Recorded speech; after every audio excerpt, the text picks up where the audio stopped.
Identifier, analyser, planifier, trader. Votre rendez-vous avec IG. Investissez avec les Turbo 24.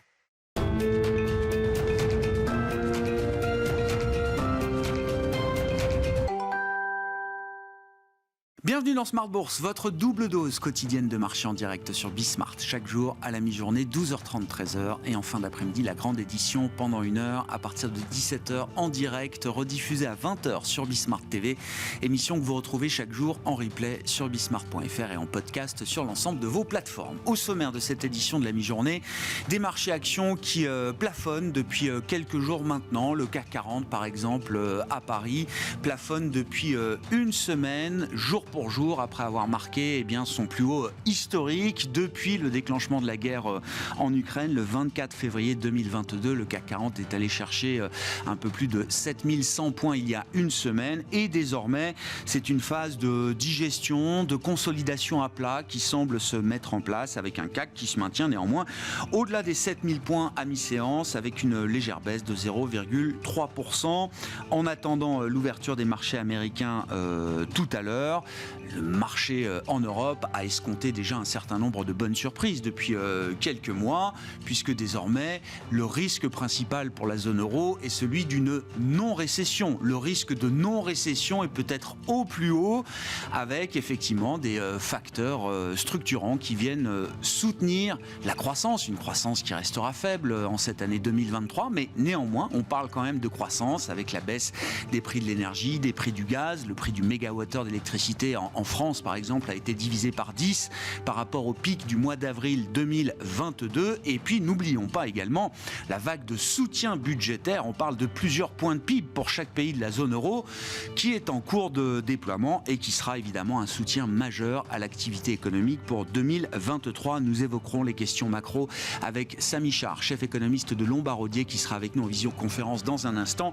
Et puis les enjeux de marché avec la période de publication de résultats qui rentre dans le dur aux États-Unis avec les premières publications des grandes valeurs technologiques. Microsoft hier soir, on y reviendra bien sûr avec une spécialiste des actions américaines, Julie Jourdan, gérante chez Amplegest, qui sera avec nous en plateau. Microsoft qui signale une poursuite à venir encore de la décélération de ses activités phares dans le cloud notamment. On reste quand même sur des régimes de croissance qui sont pour l'instant supérieurs à 30% sur le trimestre écoulé. Néanmoins, le ralentissement est le point bas de la croissance des activités cloud et des nouvelles activités de Microsoft n'est sans doute pas encore atteint.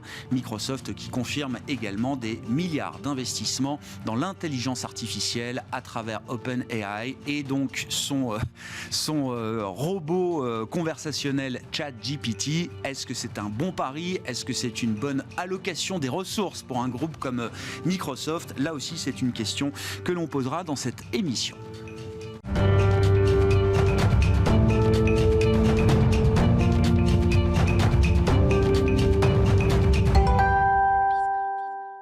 Mais d'abord, les enjeux macroéconomiques au démarrage de cette année 2023. Nous en parlons avec Samy Char, qui est avec nous en visioconférence depuis la Suisse, chef économiste de Lombard-Odier. Bonjour et bienvenue Samy.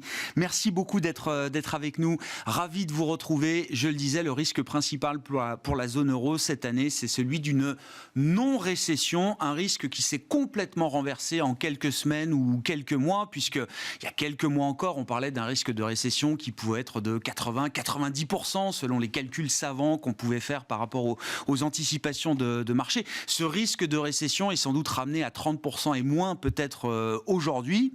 La question est donc, qu'est-ce qui pourrait encore nous emmener en récession cette année en zone euro, Samy?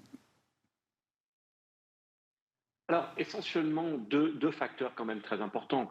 Je pense que dans le basculement de marché, il n'y a pas uniquement cette idée binaire de récession ou pas récession, mais même si on a une récession, on sent bien que ce ne sera pas la récession extrêmement sévère qui avait été pronostiquée à un moment. Donc, même si on a récession, elle sera beaucoup plus modeste que les scénarios très extrêmes qu'on a eu à un moment. En revanche, il y a deux facteurs importants quand même qui peuvent maintenir l'Europe en récession. D'abord, c'est une banque centrale européenne restrictive. On l'estime avec un taux directeur au plafond autour de 3%. Les marchés sont un peu au-dessus de ça. Mais enfin, que ce soit 3 ou 3,25 ou 3,5%, pour nous, c'est un niveau de taux d'intérêt en territoire restrictif. Donc ça veut dire qu'il va venir contraindre la croissance, contraindre les flux d'investissement, contraindre évidemment le résidentiel et l'immobilier. Et donc ça peut quand même être un facteur de poids dans l'idée qu'on peut quand même avoir enfin, en tout cas des épisodes récessifs. Et je dirais qu'il y a un deuxième facteur, c'est qu'on va rester dans un environnement où le pouvoir d'achat des Européens reste quand même contraint. Bien sûr, vous l'avez mentionné, Grégoire, les prix de l'énergie sont quand même revenus à des niveaux plus acceptables, mais enfin, on a quand même un choc du pouvoir d'achat qui se maintient dans les prochains mois, voire les prochains trimestres. Donc, que ce soit au niveau de la consommation ou au niveau de l'investissement, on a quand même deux raisons de pouvoir penser que l'Europe quand même connaîtra des épisodes récessifs, mais ne connaîtra pas une récession extrêmement marquée. Ça semble déjà garanti. Ce choc de pouvoir d'achat, Samy, on peut imaginer quand même que la dynamique du marché du travail, la job security en Europe et ce que je rappelais, les points de PIB de soutien budgétaire qui sont mis sur la table par les différents gouvernements en Europe. Alors parfois plus pour les entreprises que pour les ménages, à d'autres endroits plus en soutien aux ménages qu'aux entreprises. Mais il y a quand même de ce point de vue-là un soutien budgétaire qui va là aussi entrer en pleine puissance, j'ai envie de dire, en 2023, face au choc monétaire que vous avez décrit, bien sûr, Samy. Oui, c'est vrai. Donc, une contraction de la consommation, ça paraît peut-être exagéré, mais enfin, on va continuer de voir une forme de ralentissement quand même des tendances de consommation. On a du mal, même avec le soutien fiscal et même avec les prix de l'énergie qui sont revenus à des niveaux plus acceptables, d'imaginer un rebond de la consommation. On va quand même être dans un environnement où cette contrainte demeure. Les prix alimentaires, les prix énergétiques vont maintenir quand même une certaine pression dans la capacité des Européens à consommer. Et puis, évidemment, avec une banque centrale restrictive, ce sont les flux d'investissement qui, eux, vont se contracter. Donc, on aura peut-être la moins pire des récessions, qui est une récession tirée par l'investissement plutôt que par la consommation, voire le pire du pire par la contraction des bilans parce qu'on a fait un excès. Mais enfin, on peut quand même avoir un épisode récessif un petit peu à la 2001, tiré encore une fois par cette composante investissement, alors que la consommation peut-être ne se contracte pas, mais enfin reste quand même relativement faible. Qu'en est-il du risque macro qui peut peser sur l'économie américaine cette fois, Samy, si on se rassure effectivement sur l'idée que quand bien même la zone euro traverserait un épisode récessif, ce serait loin d'être la pire des récessions, comme vous le disiez, Samy, est-ce qu'il faut être plus inquiet désormais peut-être pour les perspectives de l'économie américaine ? Pas nécessairement, mais lorsqu'on pense effectivement aux actifs américains, et particulièrement aux taux américains qui ont quand même une répercussion sur l'économie mondiale. Vous le savez aussi bien que moi, les marchés intègrent encore quelques hausses de taux pour atteindre 5% à peu près, on va dire, en mars, mais des baisses de taux dès juin. Et ça, c'est un narratif avec lequel on a du mal à être complètement à l'aise. La Fed montrait ses taux en mars et serait déjà en train de les couper en juin. Ça paraît assez optimiste comme scénario. Et donc, c'est vrai qu'on va voir certainement aux États-Unis les marchés intégrer le fait que peut-être que la Fed va pas nécessairement aller au-dessus de 5, mais en tout cas, une fois qu'elle sera à 5, elle va certainement y rester beaucoup plus longtemps que juin, probablement jusqu'à la fin de l'année.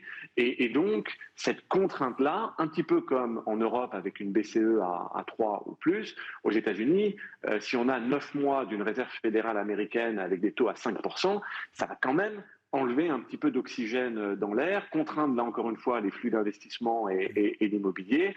Et donc, on pourrait également connaître des épisodes récessifs aux États-Unis, même si le pire de la récession semble peu envisageable là-bas également. À nouveau, Samy, et cette question n'est pas nouvelle parce que, sans prendre parti, j'ai beaucoup de respect quand même pour le marché obligataire, qui est un marché lourd, un marché fondamental, avec des gens qui savent ce que c'est que de mesurer un risque dans ces marchés obligataires. On n'est pas dans les marchés actions et encore moins dans les marchés de crypto-actifs. Et donc, voilà, certains investisseurs quand même regardent ce pricing de marché persistant. Et c'est pas juste quelques baisses de taux que le marché anticipe aux États-Unis. C'est un vrai cycle de baisse de taux de peut-être 200 points de base à fin 2024, 50 points de base peut-être de baisse de taux pour 2023, mais on continue encore à anticiper des baisses de taux sur l'année 2024.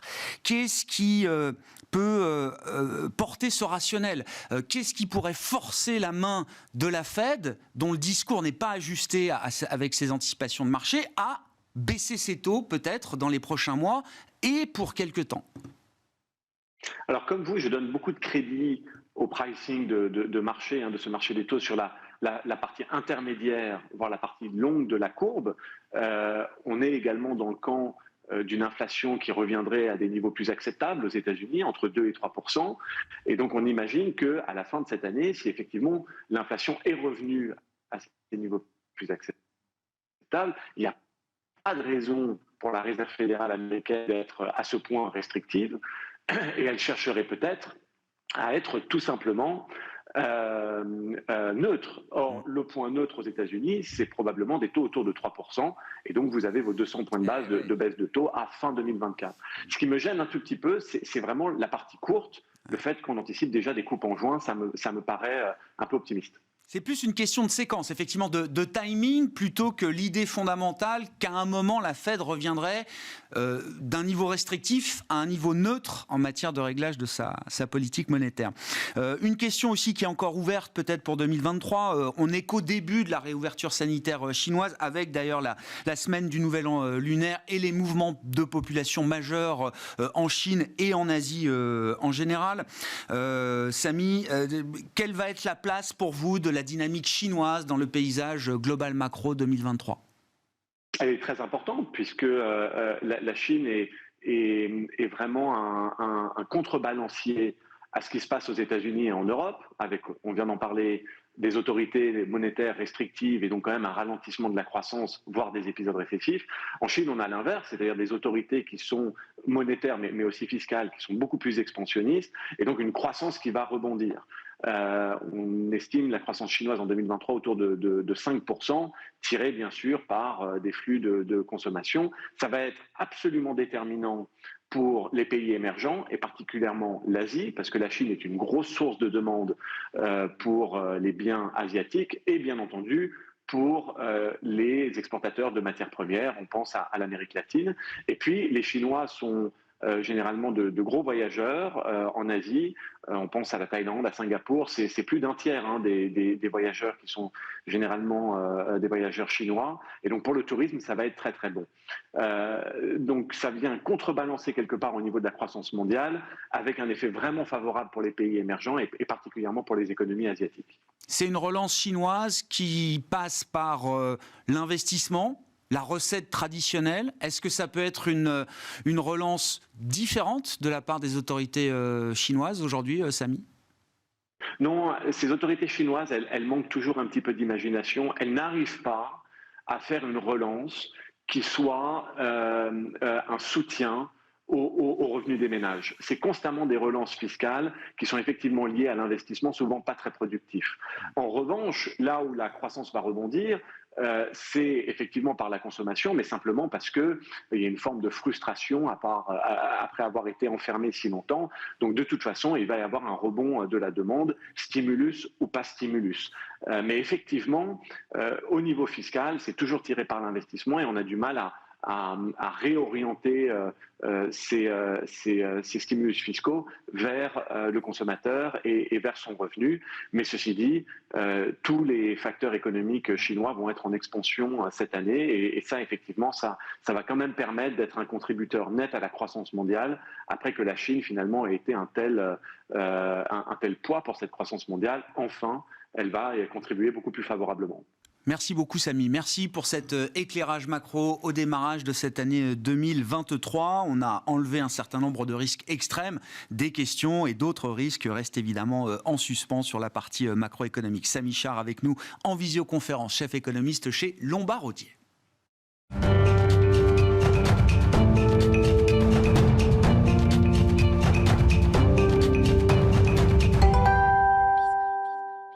De la macro à la micro, ce sont les deux nutriments fondamentaux des marchés et des investisseurs. Julie Jourdan est à mes côtés en plateau pour parler notamment des résultats aux États-Unis. Gérante action américaine chez Amplegest. Bonjour et bienvenue Julie. Attaquons directement avec les résultats dans la tech qui commencent cette semaine. Microsoft, dans le groupe des GAFAM, a publié hier soir ses résultats. Alors qui ont été accueillis en deux temps. Les résultats, visiblement, ont un premier effet de soulagement chez les investisseurs et puis la prévision d'un ralentissement continu, futur, des activités en forte croissance dans le cloud ont refroidi un peu plus le marché et on attend donc une ouverture en baisse peut-être d'1% pour le titre Microsoft. Qu'est-ce qu'on retient de cette publication et des messages envoyés par le management, Julie ? Alors ce qu'il faut retenir, c'est que Microsoft, c'est vraiment un bon indicateur sur plein de pans en fait de la digitalisation. Donc c'est vraiment très intéressant de regarder ça dans le détail. La première chose, la plus évidente, c'est ce qui se passe sur le cloud. Donc sur le cloud, on avait déjà entamé une décélération ces derniers mois qui avait été confirmée par les concurrents. Et là, ce que l'on voit, c'est que on a une bonne surprise sur ce trimestre avec une croissance qui dépasse, comme vous le disiez très justement, 30%, puisqu'on est à 38%. Ouais.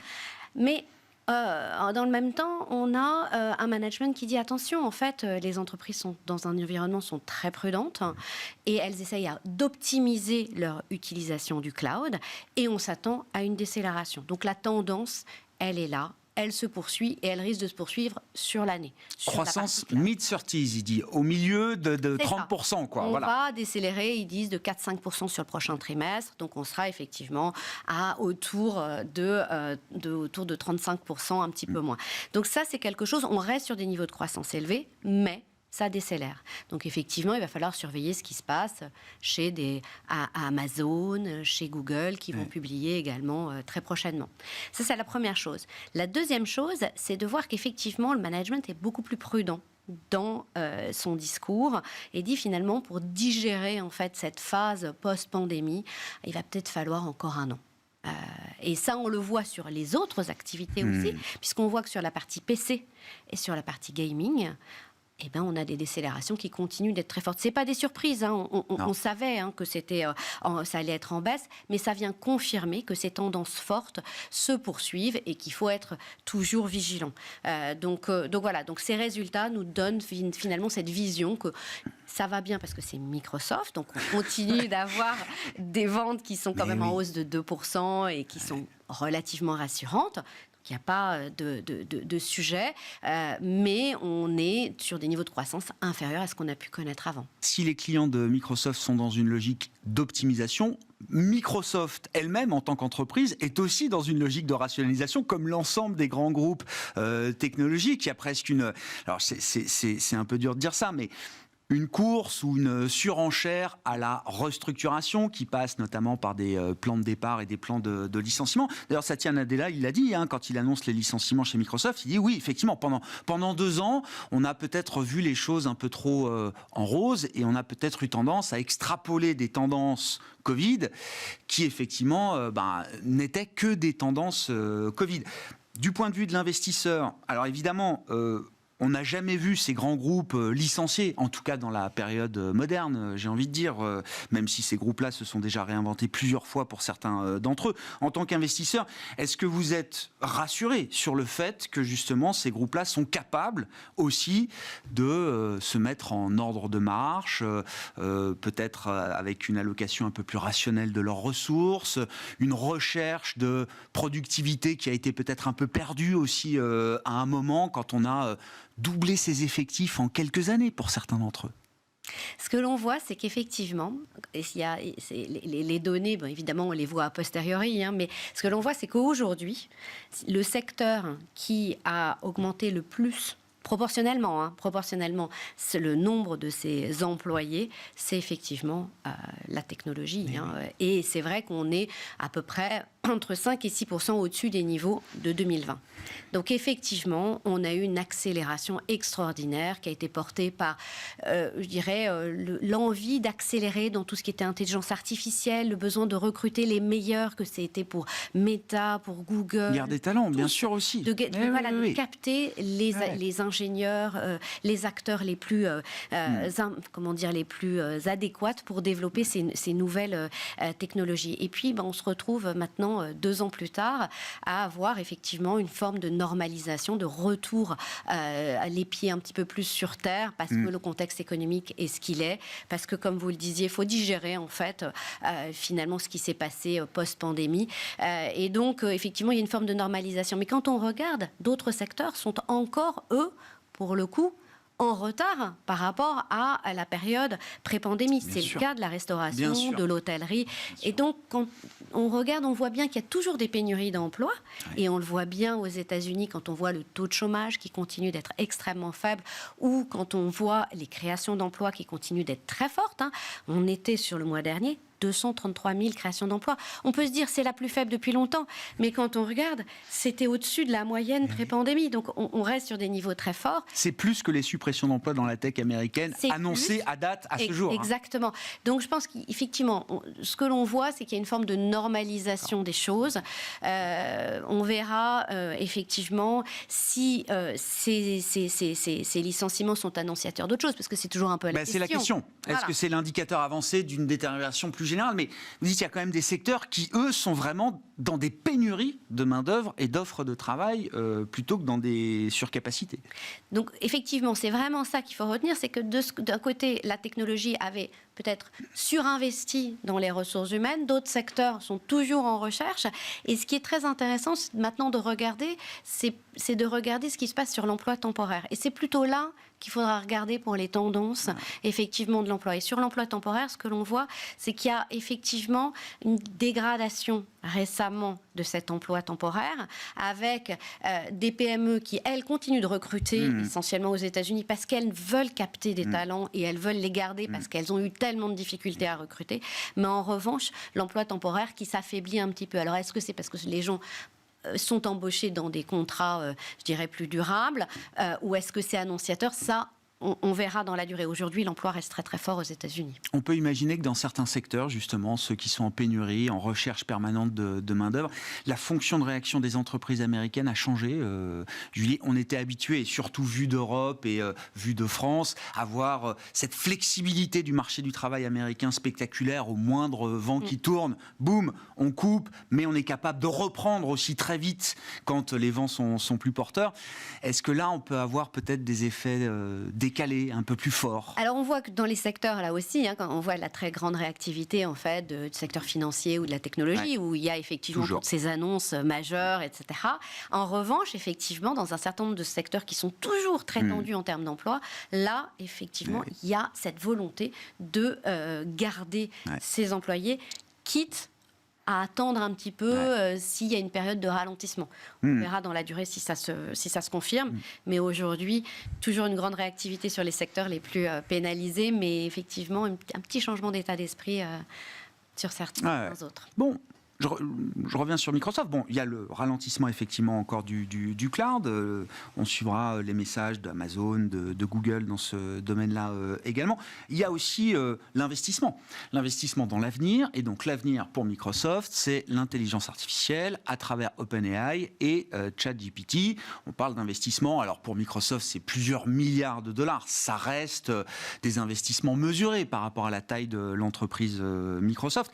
Est-ce que ça vous paraît être une bonne allocation des ressources, notamment par rapport à l'expérience Meta, qui a été plutôt très mal reçue par le marché? C'est-à-dire que l'idée que le métaverse allait devenir le cœur d'activité de anciennement Facebook, ça n'a pas pour l'instant permis de rallumer la flamme. Est-ce que là, les choses sont différentes? Alors, on a des stratégies et des dirigeants qui sont très différents hein, dans les deux cas. Nous sommes investisseurs dans Microsoft, pas dans Meta. Mais ce que l'on voit, c'est que Microsoft, dans sa vision, en tout cas dans la vision qu'ils veulent délivrer et qu'ils continuent de délivrer, c'est de dire, voilà, nous, on a je dirais un carnet de route. Ce carnet de route, c'est de continuer à offrir des services toujours plus innovants. Et dans ce cadre-là, ils font un investissement, comme vous le disiez, qui est assez modeste au regard de leurs réserves de cash. Alors, c'est énorme, parce que c'est dingue, milliards, mais oui. mais ça reste très, très modeste. Donc, effectivement, voilà, ils font cet investissement. Est-ce qu'il sera payant? Est-ce que c'est trop tôt? Est-ce que c'est un buzzword? Ça, aujourd'hui, on n'a pas du tout de visibilité là-dessus. Ce que l'on voit, c'est qu'au regard de la taille de la société, au regard du chiffre d'affaires de la société et de leur capacité de financement, c'est quelque chose qui semble tout à fait raisonnable. Même en cas d'échec, ça ne met pas l'entreprise en péril. Ça ne met pas l'entreprise en péril. En ce qui concerne Meta, on a une société qui fait un pari très ambitieux. Et c'est extrêmement ambitieux, qui remet en cause en fait la nature même de son business model à moyen terme. Mais néanmoins, et je pense que c'est là aussi sans doute qu'il y a cet attrait de certains investisseurs et au contraire ce retrait d'autres qui est de dire aujourd'hui ça ne nous donne plus de visibilité sur l'activité. C'est un changement de modèle. C'est un changement de modèle. Alors que pour Microsoft, il y a une forme de continuité par rapport à la stratégie indiquée au marché, aux investisseurs. En matière d'investissement, alors vous gérez la stratégie action américaine chez Amplegest à travers le prisme du pricing power. Julie, pour cet univers et ce thème du pricing power, qu'est-ce que vous voyez comme opportunité aujourd'hui dans ce marché américain?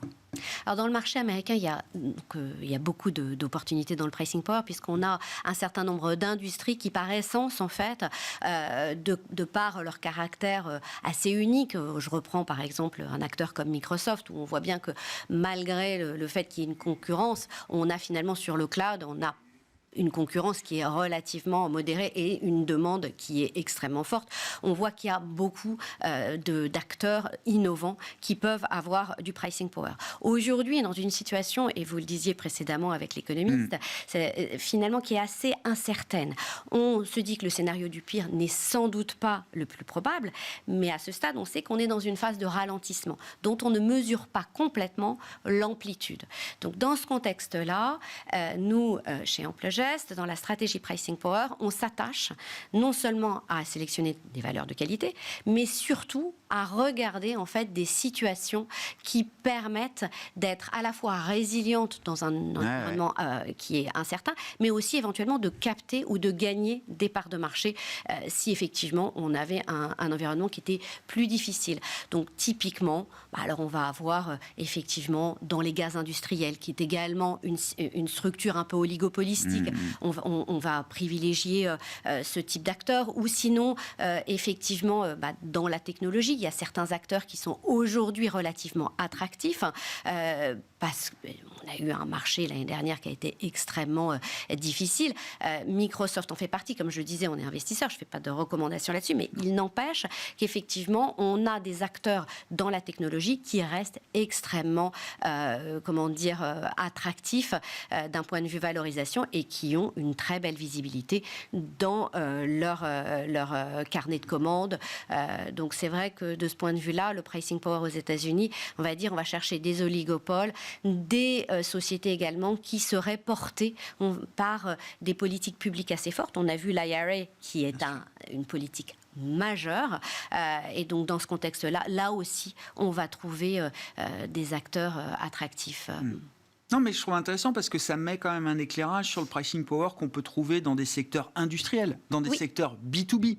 Et c'est vrai que peut-être d'être trop proche du consommateur final aujourd'hui est plus un atout, en tout cas, est plus l'atout que ça a pu être à certains moments pour certaines marques, par exemple. Je crois qu'aujourd'hui, on est en train de se rendre compte qu'après cette phase de digitalisation très forte, il y a toute une série d'investissements industriels qui ont besoin d'être fait. Il y a une phase d'innovation aussi qui se fait à la fois et d'expansion, de normalisation du cycle, notamment dans tout ce qui est aéronautique également, qui sont des vents très porteurs en fait pour le pricing power, puisque dans les industriels, comme vous le disiez, on a beaucoup d'acteurs qui sont des acteurs de niche, qui sont très experts dans un domaine et qui, de ce fait, en fait, vont avoir une visibilité et des carnets de commandes plutôt protégés dans ce contexte-là. L'exemple du jour en Europe, c'est un acteur comme ASML, donc dans la chaîne des équipements pour la fabrication de semi-conducteurs, carnet de commandes record, avec plus de 40 milliards d'euros de commandes en stock pour un acteur comme ASML aujourd'hui, qui continue de nous dire qu'il a du mal à servir la demande. Voilà où on en est. L'enjeu d'aujourd'hui, toujours, mais c'est complètement. Répondre à la demande après les problèmes de supply chain. Merci beaucoup Julie. Julie Jourdan qui était avec nous, gérante action américaine chez Amplegest, invitée de cette édition de la mi-journée de Smart Bourse. On se retrouve à 17h en direct sur Bismart.